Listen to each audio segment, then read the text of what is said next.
Eu tenho alguns pacientes com síndrome de Sjögren e, na verdade, algumas pessoas têm síndrome de Sjögren, mas nem sabem que têm. Por isso é importante conhecer. A síndrome de Sjögren é uma doença crônica autoimune, ou seja, o seu sistema imunológico não está funcionando em sua perfeição e está atacando células do próprio organismo. Existem muitas outras doenças autoimunes, como tireoidite de Hashimoto, lúpus eritematoso sistêmico, artrite reumatoide, esclerose múltipla, dentre tantas outras. E a síndrome de Sjögren é uma dessas doenças autoimunes. Ela é mais comum em mulheres, principalmente a partir dos 50 anos, mas pode também atingir mulheres em outras fases e pode também atingir homens. Os principais sintomas da síndrome de Sjögren são secura nos olhos, secura intensa na boca, menor produção de saliva. Muitas pessoas têm secura na pele, as mulheres podem ter mais secura na vagina, mas podem ocorrer vários outros sintomas, como um cansaço mais frequente, dores articulares, lesões na pele. Agora, tudo isso pode acontecer também em outras doenças, então você não vai fazer o autodiagnóstico. É importante que você procure um reumatologista e faça também uma série de exames para descartar outros problemas, como menopausa, porque a menopausa está associada a uma queda hormonal que por si só já provoca mais ressecamento. Existem pessoas que não estão na menopausa, mas também têm uma queda hormonal, inclusive em homens. Esses sintomas também podem aparecer como efeito colateral do uso de certos medicamentos, como medicamentos para baixar a pressão, como antidepressivos, podem aparecer após uma infecção viral. São comuns em pacientes com câncer fazendo radioterapia, principalmente de cabeça e pescoço, e podem ocorrer em outras doenças oftalmológicas, bucais ou reumatológicas. Quando o diagnóstico da síndrome de Sjögren é feito, vai ser proposto um tratamento que pode variar de acordo com a sintomatologia. Se a pessoa tem dores, por exemplo, pode ser necessário que o médico prescreva um anti-inflamatório. Se a pessoa tem muita secura nos olhos, isso inclusive atrapalha a visão dela, o oftalmologista vai prescrever algum colírio. Se a secura é vaginal, o ginecologista pode prescrever algum lubrificante. A secura da boca faz com que a pessoa tenha uma tendência maior a ter infecções na gengiva, então é importante também o acompanhamento com o dentista. Um educador físico é muito importante, porque a pessoa pode desenvolver problemas articulares, então ela precisa estar movimentando o corpo para ela se sentir melhor. Tem pessoas que entram em depressão, tem pessoas que se sentem muito ansiosas, é importante acompanhamento com o psicólogo. E nada disso vai ser um tratamento, nada disso vai parar a doença. Então, hoje, o que os estudos têm mostrado é que, para você controlar uma doença autoimune, além de todos esses outros cuidados, é muito importante a adoção de uma dieta anti-inflamatória e uma dieta rica também em antioxidantes que vão melhorar o funcionamento do seu sistema imunológico. Então, em relação à nutrição, em todas as doenças autoimunes e principalmente aqui na síndrome de Sjögren, nós vamos precisar de uma dieta com pouquíssima quantidade de alimentos ultraprocessados, evitar refrigerante, adoçante, doces, bolos, evitar também laticínios, açúcar, glúten, principalmente se você tem intolerâncias ou alergias a componentes da dieta, ou se você tem uma tendência aumentada à glicação. Os exames genéticos aqui ajudam muito a gente individualizar esses aspectos para você. Você pode usar chás anti-inflamatórios, shots com alta propriedade antioxidante, ervas na sua alimentação, como cominho, como açafrão, como orégano. Isso é fácil de utilizar e esses alimentos têm altíssima propriedade antioxidante e anti-inflamatória.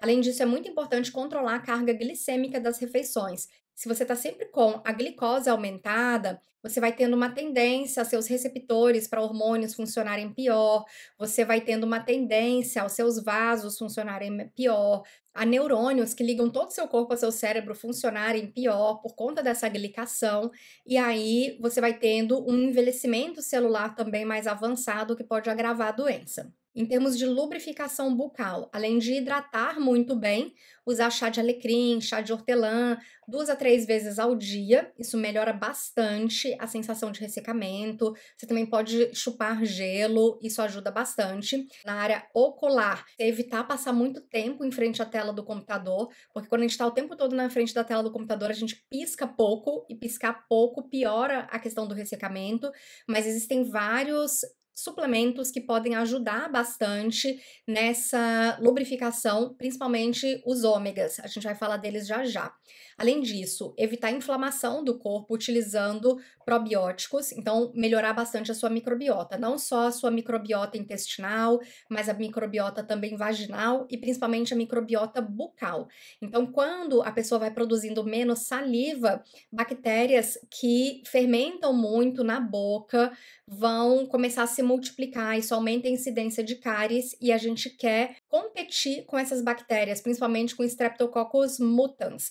Então, suplementar Lactobacillus casei, Lactobacillus acidófilos, Lactobacillus helvéticos ajuda bastante. Você pode conversar tanto com o seu nutricionista quanto com o seu dentista. Aromaterapia ajuda também a reduzir inflamação, você pode usar óleo essencial de alecrim, de olíbano, de orégano ou outros.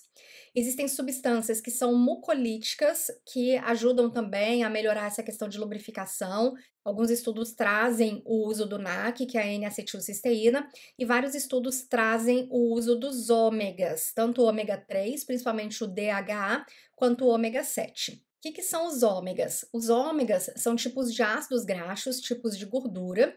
E por que a gente chama de ômega? Porque os ácidos graxos, eles são uma combinação de vários carbonos com hidrogênio, oxigênio, uma estrutura grande.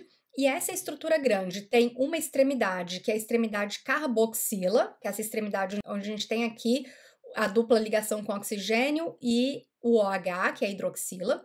E na outra ponta, a gente tem um metil, que é o CH3. Esse carbono ligado a 3 hidrogênios é o que a gente chama de metil.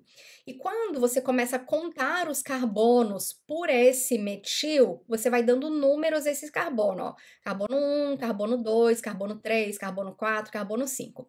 Quando você tem a primeira dupla ligação entre carbonos, você tem ali o seu ômega.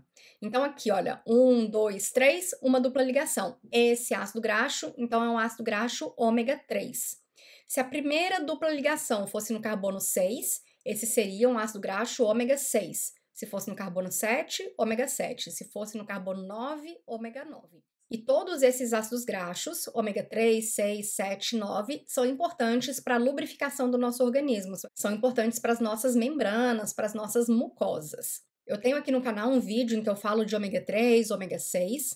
A gente tem que ter uma proporção adequada entre esses ácidos graxos, porque se você tem muito ômega 6 na dieta, se você consome muito óleo de soja, óleo de girassol, óleo de milho e pouco ômega 3, pouca chia, pouca linhaça, pouco peixe, você vai ter uma situação mais inflamatória. Então, a partir do ômega 6, nós produzimos substâncias como prostanoides e alguns leucotrienos que são inflamatórios, e a partir do ômega 3 nós vamos produzir outros tipos de mediadores do sistema imune, que já são mediadores com potencial anti-inflamatório, tá?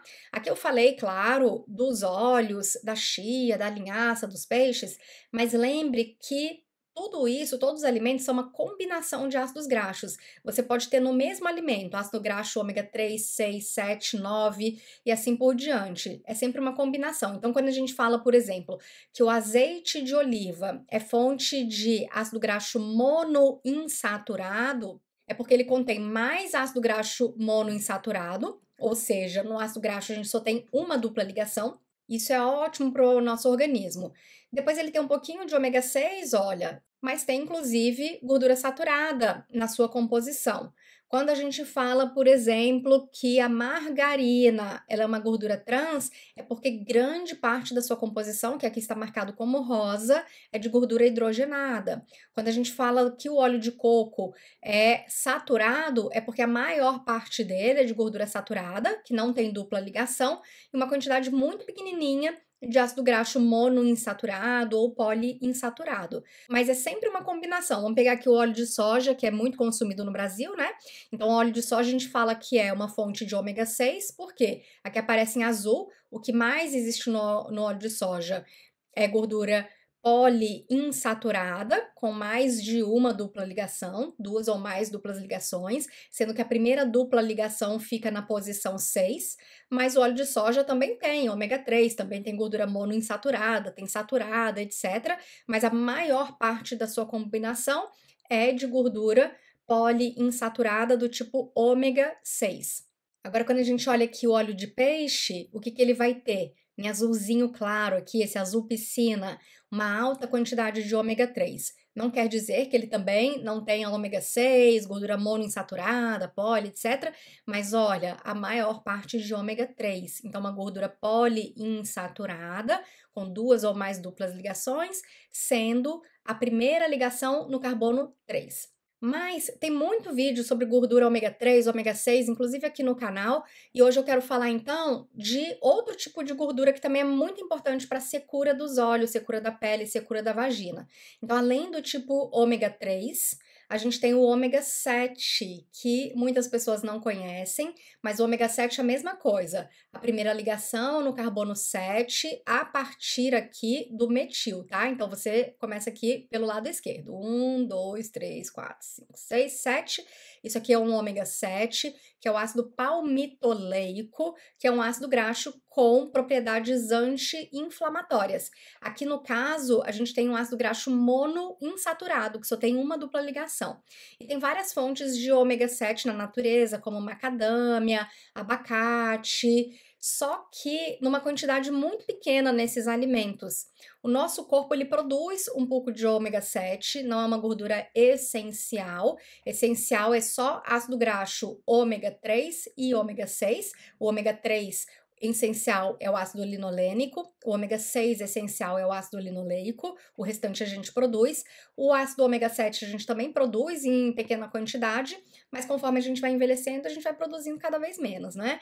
E nas mulheres, a partir dos 50 anos, aumenta o risco, então, de acordo com a genética dela, né, com a suscetibilidade dela, da síndrome de Sjögren. Então, muitas vezes, ela vai precisar fazer a suplementação de ômega 3 e ômega 7 para controlar essa secura. E a principal fonte na natureza de ômega 7 é uma berry, é uma baga, uma frutinha chamada sea berry, ou espinheiro marítimo, que é muito comum no Tibete. Então, não é comum em Portugal, não é comum no Brasil. O que a gente acaba fazendo é a suplementação do sea berry, do extrato de sea berry, dessa frutinha. E o extrato dessa frutinha, ele não tem apenas ômega 7. Então, como a gente viu, os alimentos eles são uma mistura entre ácidos graxos. Então, o sea berry, ele tem alta quantidade de ômega 7, mas ele também tem ômega 6, tem ômega 3, tem ômega 9, tem também vitaminas antioxidantes, vitamina E, vitamina A, tem flavonoides, então um alimento bem interessante.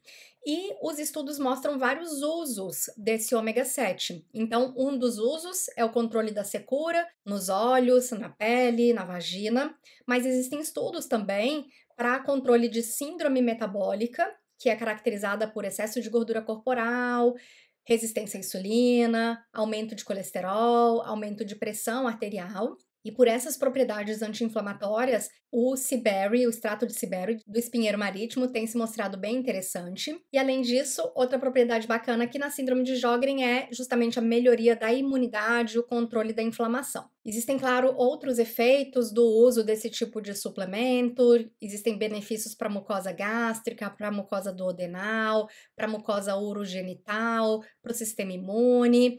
Porém, a gente tem que ter alguns cuidados. Se a pessoa já tem pressão baixa, ela tem que usar em pequena quantidade, porque esse extrato tende a baixar ainda mais a pressão arterial. Além disso, pode interagir com medicamentos antihipertensivos, anticoagulantes, antiplaquetários. Então, super importante se você usa medicação, fazer uma consulta com um profissional de saúde para se informar melhor. E toda vez que a gente usa um ácido graxo, seja ômega 3, seja ômega 9, seja ômega 6, a gente tem que aumentar o consumo de antioxidantes, porque esses ácidos graxos, eles são facilmente atacados por radicais livres, o que pode criar um problema no nosso organismo. Então, tome cuidado com o consumo de vitamina E, A, carotenoides, selênio, que são nutrientes com essa ação antioxidante no nosso organismo. Meus pacientes no Brasil fazem o uso do suplemento de ômega 7 manipulado.